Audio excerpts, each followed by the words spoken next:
Today on Investigate TV Plus, the wheels of justice thrown into reverse. Why it took 3 years and 3 months is beyond me. A past transgression comes back to haunt a father who'd already paid his debt to society and turned his life around. I wish there was an alternative to me being sent to prison. We examine the legal technicality that could have sent him back behind bars and hear from advocates who say prison time in similar cases could do more harm than good.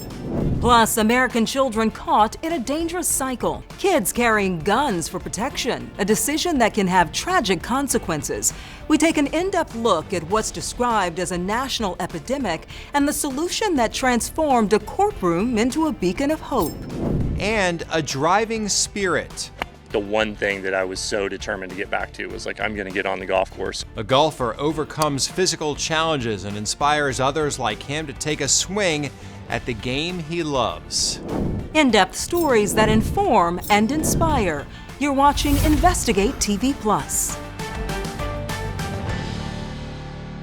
For some, the justice system can feel unjust. I'm Tisha Powell. And I'm Lee Zurich. That was the case for one Missouri man who said despite turning his life around, he faced a decade or more in prison. The crime, a nearly 4-year-old probation violation. It's an example of sentencing that advocates say can put reformed ex-cons where they don't belong, back behind bars. Reporter Kristen Crowley follows his story and the questions it creates about the justification of justice.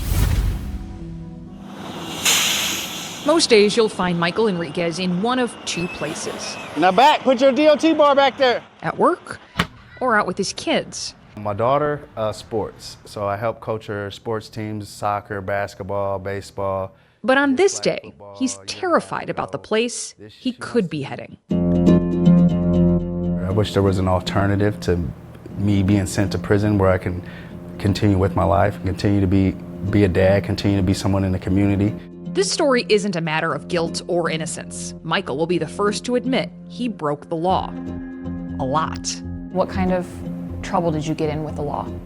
At 18, I had caught a majority of my felonies in a 3-month span. Drugs, theft, DUI, weapons charges, all crimes he served time for. In 2020, he violated his supervised release after he was caught with drugs, and back to prison he went.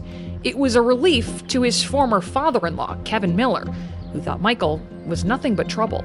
I can say I hated him. I absolutely hated him. And I told my wife several times, I'm like, I just hope somebody sticks him when he's in there. Your father-in-law also was not your biggest fan initially. No, definitely no. He's come around. Oh, yes. From his biggest critic to one of his biggest advocates, Kevin says Michael turned his life around. He became a Christian and really started walking the walk. I've been doing the right thing ever since. Are you a reformed man? Yes, I am. Reformed and resolute, he says, to do good. That job we told you about, he helps mentor former criminals like himself to get their commercial driver's license and stay out of the system. Right there's good. Michael's had no legal trouble since he got out of prison in 2021. And we're pulling up to the office, and then I seen the lights come on. I'm like, they're here. They were the U.S. Marshals. When Michael went back to prison for violating his release in 2020, prosecutors never charged him with the drug offense until nearly 4 years later. The potential sentence? 10 years or more is what it's looking like. You'd miss the rest of your 10-year-old daughter's childhood. Oh, yes. Yes, and then that's a big one there. It's gut-wrenching to think about that. It's not justice for anyone. I mean, it's not for me, it's not for his family, it's not for society. Michael's ex-wife, Ashley, can't understand why prosecutors waited. If someone is that big of a threat to society and they need to be jailed, then why wait this long to do it? Why wait till after they've rebuilt their life to take it all away?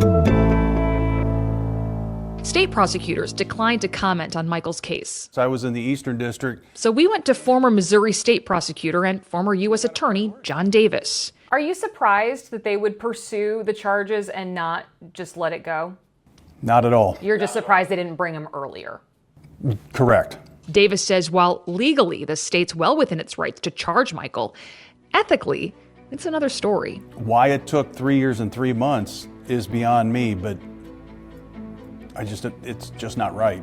Justice delayed is justice denied, right? And advocates for sentencing reform say that injustice is not unique. This is happening far more than it should and far more often than we're even aware of. Erin Haney is the deputy chief of advocacy at the nonprofit Reform Alliance.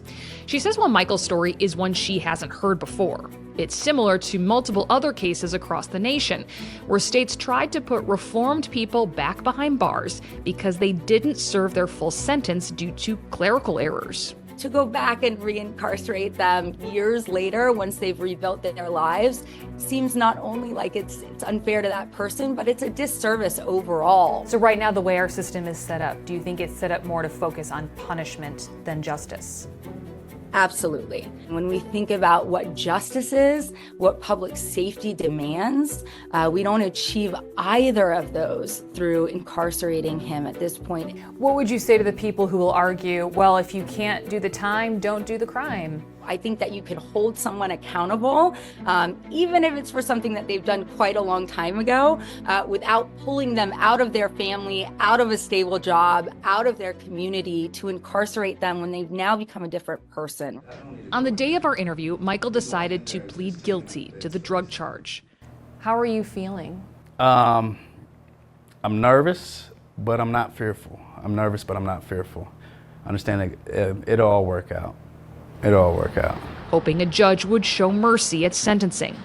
Our cameras were not allowed inside the federal courthouse, but after his plea, Michael sat in jail for roughly 4 months, waiting for his punishment.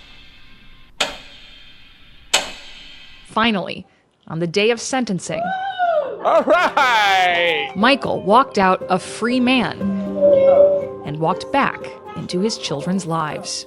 The judge gave him probation, calling Michael's transformation extraordinary and unique. I think it's a just decision, and I'm not going to let him down. It's a vow not just to the courts, but to his friends, his family, and to others who are reformed. There has to be others out there like myself, and they need a voice. They need a voice because there's others out there that have changed their lives. It may be few, but they're out there. The Reform Alliance says it's working on getting the Safer Supervision Act passed in Congress. The bipartisan bill, first introduced in 2023, would focus more on rehabilitation and reintegration instead of just punishment for low-risk offenders. Still to come, a growing number of teens seeking to protect themselves turn to guns. Somehow it got flipped that guns are powerful. More powerful than talking, more powerful than being free. We examine a possible solution giving at-risk kids a chance to break a violent cycle. Then later, a change of pace. They just run so much faster than you, so you don't really get to meet them. We hit the pavement with a club encouraging members to be the tortoise and not the hare. Our in-depth coverage continues. You can get connected to Investigate TV Plus on all social media platforms.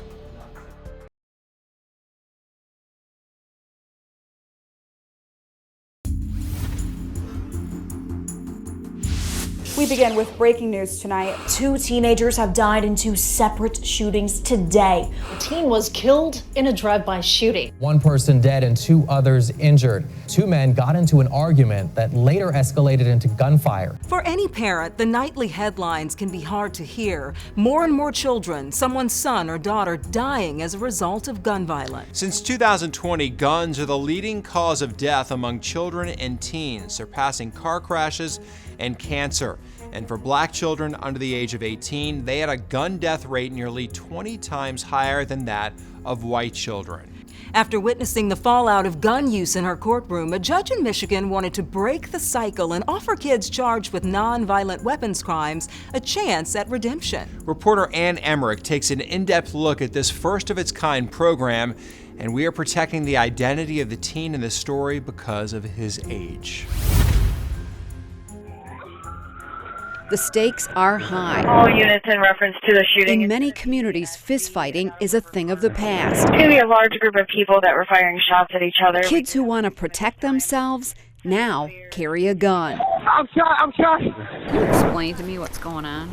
I really think the main three things is music, drugs, and social media. Social media, a place this teen, who agreed to talk with us anonymously, says is ripe with threats. People just like to talk smack to each other and stuff like that, and it'll probably get the other person hot. Now they want to do something to them, and if they fight and lose, they're going to go get a gun and stuff. So it's like really a lose-lose. So people would rather carry a gun than taking the chances of fighting and stuff.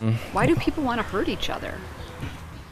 Words, I don't know, like people can't just like shake words off or like rub words off, like they let words get to them. What starts with words, in some cases ends with gunfire, and in too many cases, death. For Ingham County Judge Rosemarie Aquilina, it's unacceptable. You do know better. I know you know better. We've had this conversation. Our community is filled with guns. I was seeing guns rolling around people's vans and 3-year-olds picking them up and shooting themselves in the leg. Children are dying right and left in our communities. All right, counsel your appearances for the record. Her new specialty weapons court is for kids who got caught with a weapon but didn't hurt anyone. We have to flip the script. Somehow it got flipped that guns are powerful, more powerful than talking, more powerful than being free. The court offers the child a place to feel safe and a place for the family to get help. Things going okay at home with mom? Yeah. Are they better? Yeah. With both parents? They're learning to communicate, to resolve disputes without violence. Assistant prosecuting attorney Megan Mertens issues the charges against the child, but she says in weapons court, she's not their enemy. We're not only providing that education to the juvenile, but also to the parents or the guardians and the family about the importance of maintaining a safe home and not having those weapons. Some of the kids who go through weapons court end up here, putting their hands to work fixing up homes. The Mikey 23 Foundation is named for a young man killed by gun violence in Lansing. His father has made it his mission to rehabilitate kids by rehabilitating homes. They are helping me keep my son's Mikey's legacy alive. That's it. There you go. Picking up a hammer instead of a gun. So again, we want to be even. These kids are rebuilding their lives. They really want to be a part of something. And that's where the people get the misconception about gangs, right? So gangs are nothing but families, right? So they bring them in, they care about them, and they, and it's the camaraderie. And that's what we're trying to do at the Mikey 23. Well, I'm gonna hire you guys, right? Yeah. How much y'all gonna charge me? $7,000. A positive influence opening up life-changing conversations. Oh, you gotta fix Brooklyn stuff? Their father could be involved in some type of gun violence. Now he handed it down to his son. And so it can be a generational thing, so that what we're trying to do at the Mikey Tree is trying to break that. Hit it on lumber and pop. There you go, there you go. Breaking the chain of violence. You're doing so very well, congratulations. If they show up, do the work, and get through the weapons court program. I like that you like Mikey 23. These kids leave with a misdemeanor rather than a felony, and in many cases, a stronger family. Now slap it on it. There you go. Simple? Yeah. I'm putting parents in counseling. So I have kids who are coming to court happy finally. They're happy and feeling safe in their homes, which they haven't felt previously. That's the story for the teen we met earlier in this story. He says he carried a gun to protect his family, and he got caught. Everybody knew what was coming behind the gun and you getting caught with it and what you could do with it and stuff like that. He says his days on the streets are over, thanks to weapons court. This has changed your life? Yeah. In a good way? Yes, in a positive way, yeah, 100%. Why is that? It just made me see the bigger picture of life. Like, this is not the streets aren't the only thing to life. It's important to note the court is for all weapons, whether it's a gun, a knife, or car.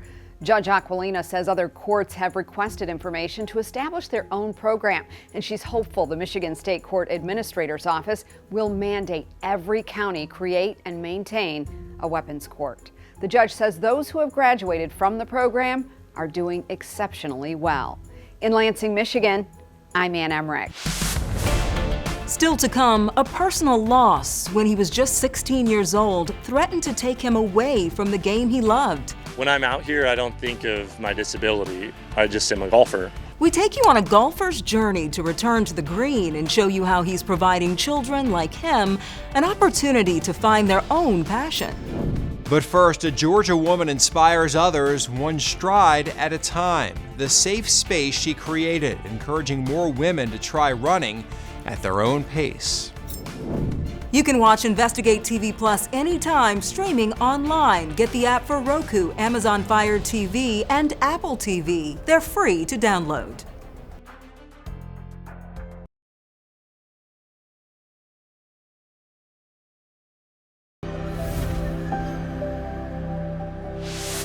Joining a run club can be fun, but it can also be a challenge and maybe even a little intimidating if you aren't as fast as the other runners. For those who may need a little bit of extra time finishing, a Georgia woman created the perfect safe space. Reporter Sawyer Bussey shows us how she's empowering people to run at their own pace. 30 degrees on a Saturday morning. I was a little worried that people wouldn't want to be out here in the cold weather. Sounds like the perfect day for a run. Came from Decatur, Georgia, 45 minutes to hang out with the crew. For many of these women, runs with other run clubs have had their challenges. You want to meet these people that run with you, and then, they just run so much faster than you, so you don't really get to meet them because they're away from you. This day is all about freedom. Freedom to love a sport and not feel like they're too slow to keep up and enjoy it. It's a change of pace for sure. Are you excited about today?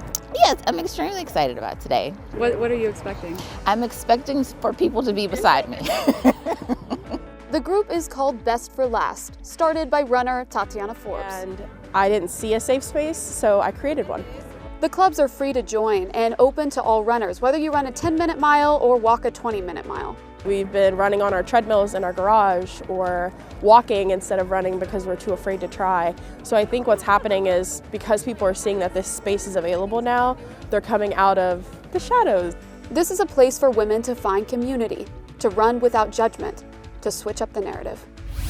Running is a great way to improve your heart health, burn calories, and even boost your mood. The steps to starting a new running routine are simple. First, start by walking 3 to 5 times a week, especially if you're new to exercise or sedentary. Once you've been walking for a few weeks, try running for a minute, then walking for 2 minutes and repeating. As you become more comfortable with running, initially focus on increasing your time than distance. And be sure to talk to your doctor before starting any new exercise routine. Up next, at the age of 16, a horrific accident changed his life. The propeller pulled me in and it hit me, and I knew pretty much immediately what had happened and knew I was really in trouble. How his love of golf and desire to return to the links inspired him to get back in the game. You can watch Investigate TV Plus anytime online. Just subscribe to our YouTube channel at Investigate TV. You can catch stories and full episodes.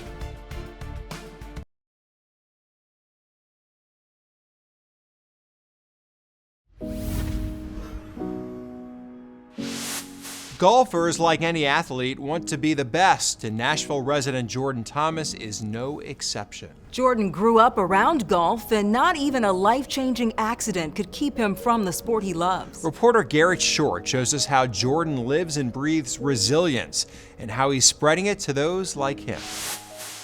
Golf began as a family affair for Jordan Thomas. Started young, 7, 8, 9. Golf was something that was fun that I'd do with my dad, and so I would just go out with him.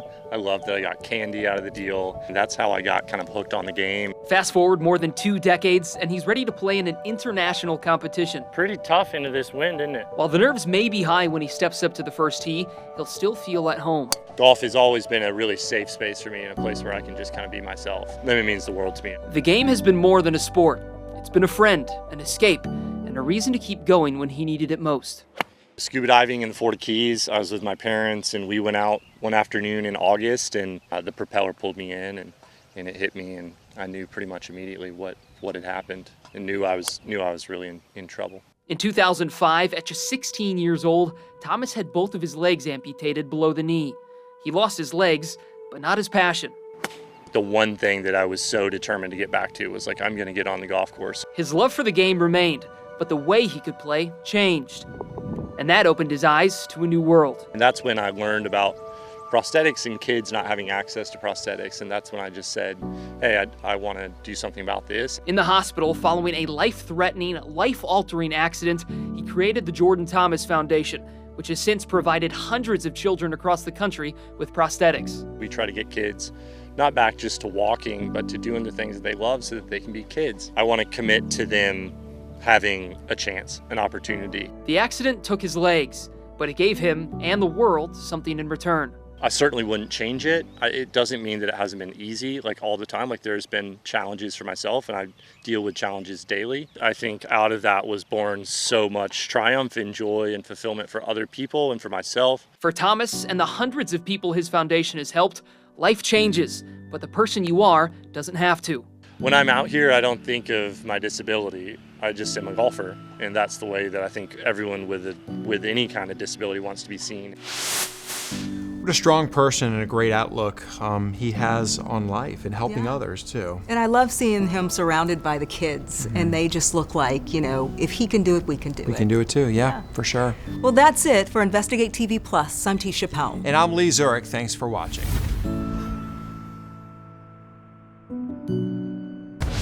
On the next Investigate TV Plus, a landmark decision that found parents of a school shooter guilty could have a major impact on the future of campus violence. I think this is that rare moment where those who are pro-Second Amendment and those who are more restrictive gun rights can agree on this. People are accepting mass shootings in our schools as normal, and that right there has to change. We have an in-depth look at the effort inside the legal system aimed at preventing more tragedies.